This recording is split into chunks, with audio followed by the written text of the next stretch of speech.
Hi, welcome to Algebra 2 Common Core. Today in Lesson 10 we're going to work with modeling polynomial functions using the regression capability on our graphing calculator.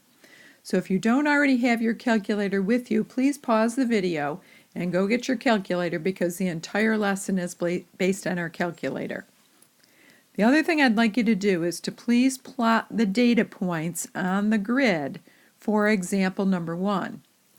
The owners of Dizzy Lizzie's, an amusement park, are studying the wait times at their most popular roller coaster. The table shows a number of people standing in line for the roller coaster T hours after the park opens. So please use T on the horizontal axis representing time and P on the vertical axis representing people. So go ahead and plot those points and then make sure you've got your graphing calculator. I've plotted the data points on the grid showing T as hours on the horizontal axis and P for people on the vertical axis.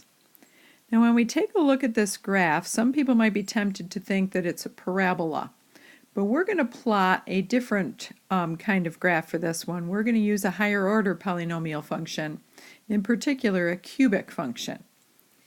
Now let's remember how we do this using our graphing calculator. We've done regressions before, so this should be a review. The first step is on our calculator, we're going to press the Stat key.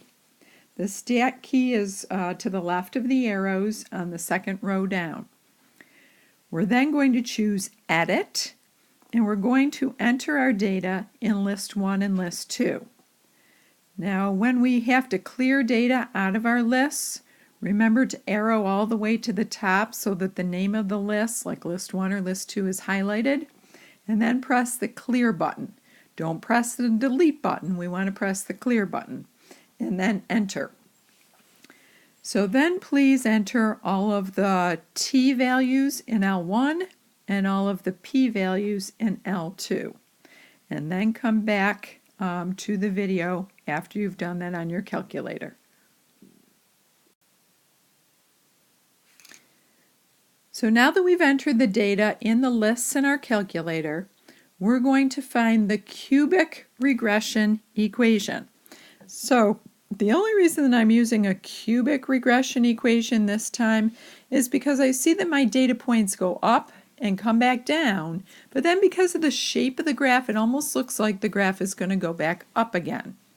So we're going to try a cubic to see how close we can model this data.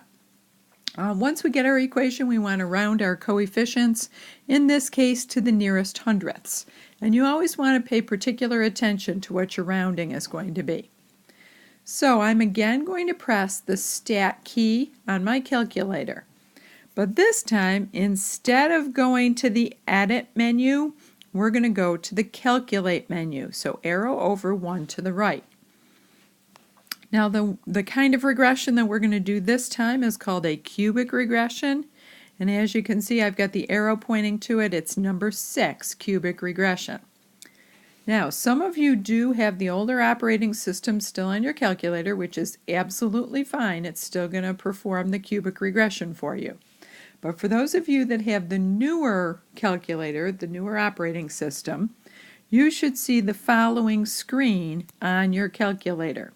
So it should say cubic regression. It may already have as the X list L1 and as the Y list L2. If it doesn't, you're going to replace the X list with L1, and the way that you get that L1 is by pressing the second key and then the number 1 key. Likewise, the Y list has to be L2, so we're going to press the second key and the number 2 key. Leave the frequency list blank. If there's anything in there, please clear it out. And for our purposes today, we don't need to store anything in the regression equation. So once you've got L1 and L2 here, you're going to press the Calculate key. Now, for those of you who have the older version of the calculator, when you see cubic regression come up on your home screen, you're going to then press L1, L2. You're going to get the L1 and the L2 in the same way that I just described. So you're going to press second number 1, comma, which is above the 7, and then second L2. Once you've done that, go to the end of the line there and press enter. So we should all see the same results for our cubic regression. So remember that the standard form for a cubic equation is going to be y is equal to a times x cubed plus b times x squared plus c times x plus d. So we want to take each of the values a, b, c, and d and round them to the nearest hundredths. So for our first value, our a value, that's going to be a 0.37 x cubed plus the b value rounded to the nearest hundredths. Oh, I'm sorry, that one's going to be a minus, so I'm going to take that plus away. And I'm going to put minus 16, and let's round this to the nearest hundredth, so 16.61 x squared. C value is positive, so I'm going to say plus 150.30 x. And my d value is negative, so that's going to be minus 21.25. Now you can enter that in your y1 in your calculator, and go ahead and check and see how close that equation is to the plotted points that we could see on the graph that we've plotted already. I haven't had you do the scatter plot on the calculator, but that's okay. For our purposes, it's okay just to use the cubic regression right now. In the last part, in part D, it says using the equation that you found, determine the number of people in line after 8 hours. Now, if we look carefully at that, the 8 hours would be our t value. So we want to substitute t is equal to 8 hours. You'll notice that we wrote our regression equation in terms of x's and y's, but technically for this problem it should be p is equal to 0.37 t cubed minus 16.61 t squared plus 150.30 t minus 21.25.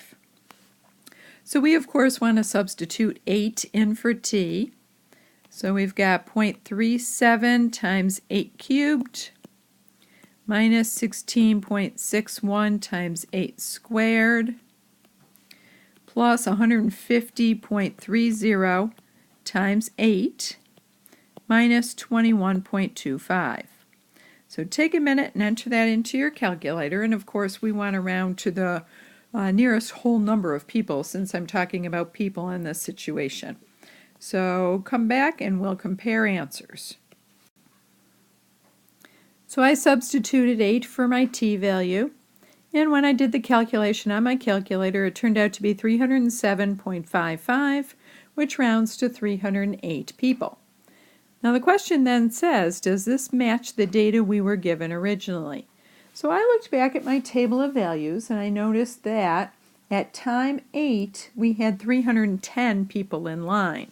So this answer of 308 is really close to that 310 that was the actual number.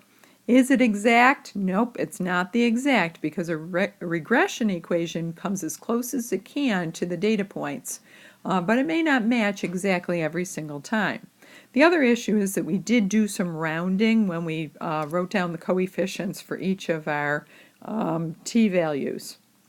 So that's also part of the reason that we don't match exactly to the original data point. But it is very close, so we can trust this regression equation. In our second example, it says annual compact disc sales are shown below in the table. T stands for the number of years since 2005, and F of T is the annual sales in millions. So like the previous example, what I'd like to do is plot these data points on the grid that you're given, just so that you can make a good determination for what kind of regression would make sense in this situation. Usually you're going to be told which kind of regression, but there's going to be a few instances where you're going to have to test out a few different regressions. The idea in this unit is that we're practicing polynomial regressions.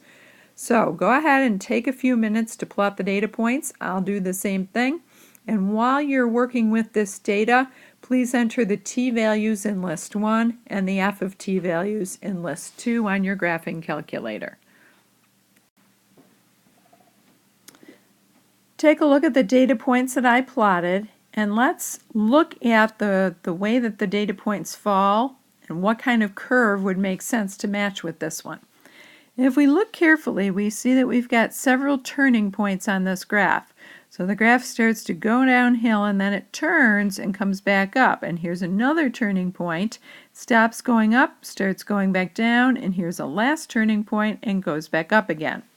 We can loosely see that W curve that we've become familiar with in this unit. So that W curve leads me to believe that I might need to use a quartic function.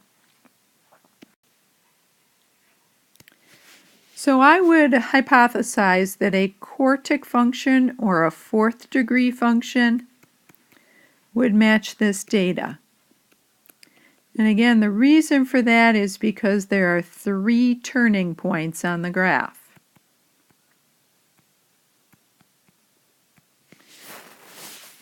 So let's once again use our graphing calculator to find the regression equation for this data. This time we're going to round our coefficients to the nearest hundredths. Oh, that's the same as what we had before. Let's look at our list of possible regressions here. So again, I am hitting the stat key, arrowing to the right to calculate. But I'm looking for the quartic regression, so that's going to be this one right here, number 7. So you'll notice that the 2 that we are doing in this unit are number 6 and number 7, but we're focusing on number 7 for this example. So go ahead and choose number 7, and you'll see that your equation comes up. The template is going to be y is equal to a times x to the 4th plus b times x cubed plus c times x squared plus d times x plus e. So for this one, our variables should be t and f of t. So I'm going to write my equation as f of t is equal to, rounding to the nearest hundredths, I'm going to get 0.48 times t to the 4th plus, well, once again, I made that mistake. That one should be a minus 9.58 t to the 3rd. My c value should be positive 52.88 t squared. My d value should be negative 48.77 t. And then finish it off with our e value. That's positive 600.01. Wow, if we examine our first point in our list of data points, we notice that 0, 600 was our first data point. That matches very nicely because when t is equal to 0 in this function, this becomes my y-intercept. So y-intercept in this function would be my f of t intercept, and that is really close to our point. We could check some of the other values by picking any of the t values and see how it matches up. But my interest in this lesson was making sure that everybody remembered how to do regressions on our graphing calculator.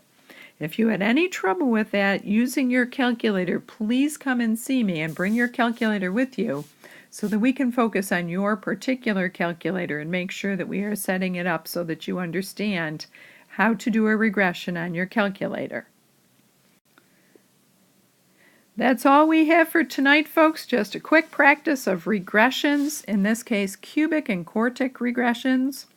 We'll be doing a lot more with this in class, so please make sure that you've got your graphing calculators, and if it's a chargeable one, make sure it's fully charged, because we'll be working the whole 40 minutes on regressions tomorrow. Have a great night, and see you next time.